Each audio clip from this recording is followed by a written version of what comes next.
చంద్రబాబు అధికారంలోకి వచ్చిన తర్వాత బాధ్యతలు చేపట్టిన వెనువెంటనే అన్ని శాఖల నుంచి కూడా జెట్ స్పీడ్లో కార్యక్రమాలు మొదలవడం చూసాం. అయితే ఏపీలో ప్రజలు ఎలా స్పందిస్తున్నారు అనేది ఇప్పుడు మనతో పాటు సీనియర్ జర్నలిస్ట్ సత్యమూర్తి గారు ఉన్నారు. వారిని అడిగి తెలుసుకుందాం. సార్ నమస్తే. నమస్కారం అండి. సార్, చాలా ఆటుపోట్లు ఎదుర్కొన్న తర్వాత ఈ విజయాన్ని అందుకున్నారు చంద్రబాబు గారు. అయితే అందుకున్న వెంటనే కొంత విశ్రాంతి తీసుకుంటారు, కొంత సమయం తీసుకున్న తర్వాత పరిపాలన మొదలు పెడతారని చెప్పేసి అయితే అందరూ ఊహించారు. కానీ ఇప్పుడు ఏపీలో వినిపిస్తున్నటువంటి ఒక మాటలు ఏంటి అంటే చాలా జెట్ స్పీడ్లో అన్ని కార్యక్రమాలు మొదలుపెట్టారు. ఎందుకంటే శాఖలు కూడా పోర్ట్ఫోలియోస్ ఇంత ఫాస్ట్గా జరగడం కాబట్టి చూస్తున్నాం. సో ఖచ్చితంగా ఈసారి అభివృద్ధి అనేది జెట్ స్పీడ్లో జరుగుతుందా అంటే మీరేమంటారు? ఇప్పుడు ఆల్రెడీ మనం చూస్తున్నాం కదా, ఇప్పుడు వెంటనే నిర్ణయాలు తీసుకుంటున్నారు.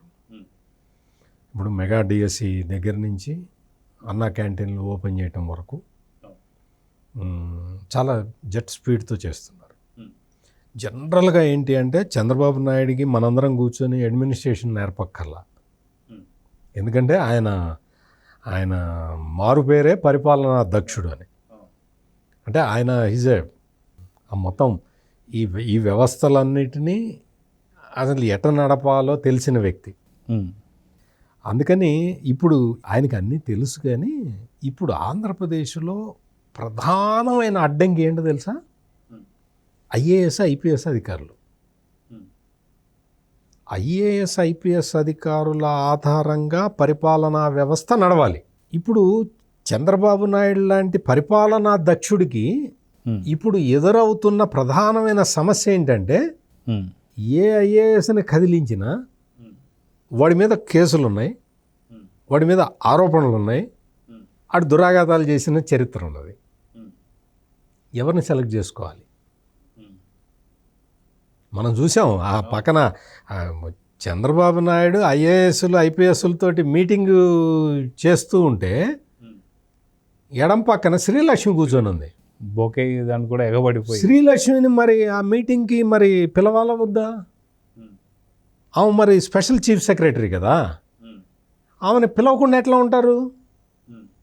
పిలిచి కూర్చోబెడితే ఏం చేసింది? బొకే ఇచ్చి ఇంక మళ్ళీ చంద్రబాబు నాయుడు తోటి మళ్ళీ మనం ఎట్లా మంచిగా ఉండాలా, మళ్ళీ మంచి పోస్టింగ్ ఎట తెచ్చుకోవాలా అని ప్లాన్ వేసుకొని పెద్ద బొకే తీసుకొని వచ్చింది.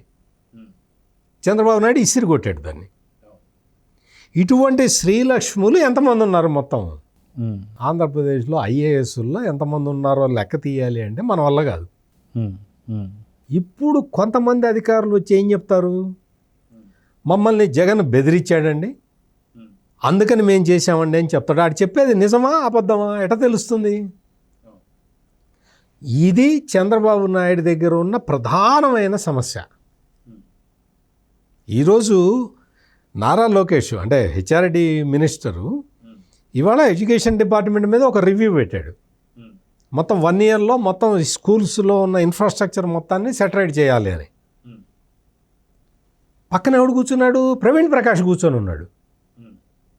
జగన్మోహన్ రెడ్డికి మొత్తం అంతా తలలో నాలికలాగా ప్రవర్తించిన ప్రవీణ్ ప్రకాష్ ఇప్పుడు ఈ రోజున లోకేష్ పక్కన కూర్చొని ఉన్నాడు. లోకేష్ విద్యాశాఖ మంత్రిగా ఎలా పనిచేయాలి పక్కన అతన్ని పెట్టుకొని? మీకంటే ఉదాహరణలు చెప్తూ ఉన్నా నేను. ఎట్లా పనిచేయాలి? మరి తీసేస్తే ఎవరిని పెట్టుకోవాలి?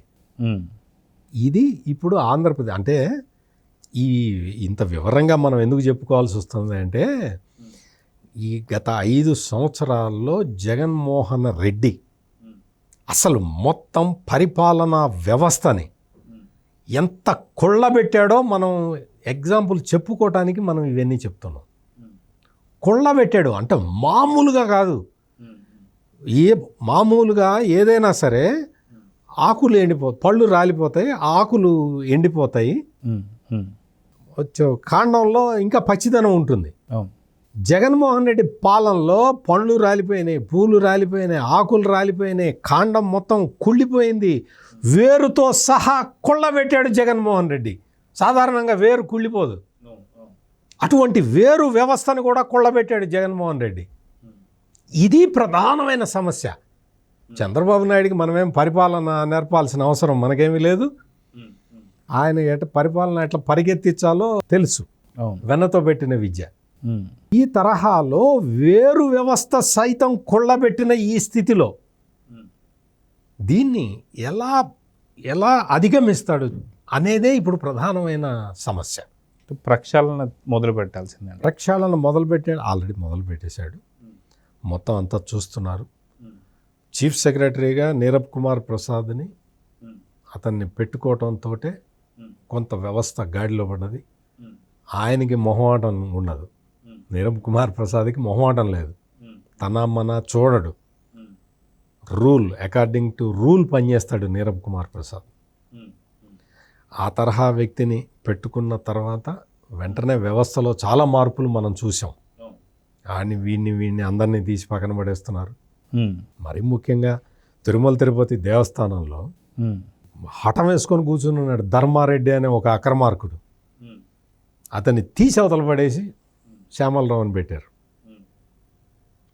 అంటే ఇటువంటివి ఇంక ఎంతమందిని తీయాలి, ఎంతమందితోటి ఒళ్ళు. ఇప్పటివరకు వాళ్ళు బాగా స్వతంత్రంగా, అంటే ఎవడు కరప్షన్ వాడు చేసుకుంటూ బతికాడు కదా, ఇప్పుడు అందరినీ సిస్టంలోకి తీసుకురావాలి. చంద్రబాబు నాయుడు మొట్టమొదటిసారి ఐఏఎస్ ఐపీఎస్లతో మీటింగ్ అయినప్పుడు ఆయన చెప్పిన విషయం ఇదే, మిమ్మల్ని అందరినీ మళ్ళీ సిస్టంలోకి తీసుకొస్తా అని చెప్పాడు. ఇంకొకటి, అసలు చంద్రబాబు నాయుడు మాట్లాడిన మాటల్లో మనం నోట్ చేసుకోవాల్సిన పాయింట్ ఇంకోటి ఏంటి అంటే, అసలు నేను ఎప్పటి నుంచో ముఖ్యమంత్రిగా ఉన్నాను, ఇంత దౌర్భాగ్యపు పరిపాలనా వ్యవస్థని నేను చూడలేదు, మళ్ళీ మీరందరూ గాడి తప్పకుండా ఎక్కడెక్కడ మేకులు కొట్టాలో ఆలోచించి మేకులు కొడతానని చెప్పాడు. ఇది చంద్రబాబు నాయుడు ఆ రోజు చెప్పిన మాట. అదే ప్రకారం చేస్తాడు ఖచ్చితంగా. ఇప్పటి వరకు తప్పులు చేసి కపట నాటకాలు ఆడి మొత్తం జగన్మోహన్ రెడ్డితో జైల్లో గడిపి మళ్ళీ బయటకు వచ్చి మళ్ళీ స్పెషల్ చీఫ్ సెక్రటరీ అయ్యి మళ్ళీ చంద్రబాబు నాయుడు రాగానే బొకే తీసుకొని వచ్చే బ్యాచ్ని అంతా కూడా మొత్తం ఖచ్చితంగా ఎక్కడ ఉంచాలో అక్కడ ఉంచాలి. చాలా మొత్తం అన్ని లూప్ హోల్సే కదండి. ఇవాళ మున్సిపల్ వ్యవహారాల శాఖ మంత్రి నారాయణ కూడా చెప్తున్నాడు, ఆయన అదే చెప్తున్నాడు. 2014 నుంచి 2019 వరకు ఒక్క పైసా ట్యాక్స్ వెయ్యకుండా నేను ఇన్ని మున్సిపల్ కార్పొరేషన్ 104 105 మున్సిపల్ కార్పొరేషన్లలో రోడ్లు వేయించాను, నేను పార్కులు డెవలప్ చేయించాను, ఇంత ఇన్ఫ్రాస్ట్రక్చర్ పెట్టించాను, అమరావతిని డెవలప్ చేశాను. ఇదేంది ఈ జగన్ ప్రభుత్వం ఇన్ని ట్యాక్సులు వేసి ఆఖరికి చెత్త పన్ను కూడా వసూలు చేసి ఈ రోడ్లని పార్కుల్ని ఇంత దరిద్రంగా ఉంచిందన్నాడు. ఆయనే ఆశ్చర్యపోతున్నాడు. ఈ వసూలు చేసిన పన్నులన్నీ ఏమైనా ఆయన అడుగుతున్నాడు. ఏమైనా ఏముంది, జగన్మోహన్ రెడ్డి తాడేపల్లి కొంప కోసం ఖర్చు పెట్టుకున్నారు. అంటే ఈ తరహా ఇటువంటి ఒక్కసారి అవకాశం ఇవ్వండి అని చెప్పి అవకాశం వచ్చిన తర్వాత మొత్తం గుల్ల చేసి ఇప్పుడు ప్రతిపక్ష హోదా కూడా దక్కకుండా పోయిన జగన్మోహన్ రెడ్డి లాంటి నాయకులు మళ్ళీ భవిష్యత్తులో కూడా రారు. ఒకవేళ మళ్ళీ రాష్ట్రం కర్మగాలి ఎవరన్నా వచ్చినా రాష్ట్రం మళ్ళీ గాడి తప్పకుండా ఉండే పకడ్బందీ ఏర్పాట్లని ఈ 5 సంవత్సరాల కాల పరిమితిలో చంద్రబాబు నాయుడు చేస్తాడని రాష్ట్ర ప్రజల నమ్మకం. అయితే ఇక్కడ చూసుకుంటే ఏపీ ప్రజలకు ఒక పెను మార్పు అయితే కనిపిస్తుందని అయితే అంటున్నారు. ఎందుకంటే గతంలో చూసుకుంటే చంద్రబాబు నాయుడు గారి అడ్మినిస్ట్రేషన్లో కొంత కమిటీలు వేసి దానికి కొంత నిర్ణయం తీసుకొని కొంతకాలం తర్వాత దానికి ఒకటి వచ్చేది.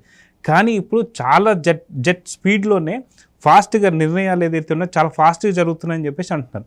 సో ఇది ఈ 5 సంవత్సరాల కాల పరిమితిలో 10 సంవత్సరాల అభివృద్ధి చూడబోతున్నామేమో అని చెప్పేసి అనుకుంటున్నారు. అది నిజంగా జరిగే అవకాశం. మీరు చాలా కీలకమైన అన్నిట్లో కూడా కంటిన్యూషన్ పెట్టుకున్నాడు. ఇప్పుడు నేను ఇందాక చెప్పినట్టు నారాయణ మున్సిపల్ అడ్మినిస్ట్రేషన్, అంతకుముందు మున్సిపల్ అడ్మినిస్ట్రేషన్ మంత్రి, మళ్ళీ ఆయనకే ఇచ్చేసేటప్పటికి అమరావతి పరుగులు పెడుతున్నది. అన్ని మున్సిపాలిటీల స్వరూపం మారిపోతుంది.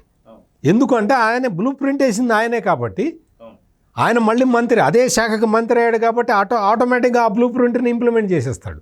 ఐటీ మినిస్ట్రీ అదేవిధంగా ఐటీ శాఖకి లోకేష్ గతంలో ఐటీ మంత్రిగా చేశాడు, ఇప్పుడు ఐటీ మంత్రి అయ్యాడు.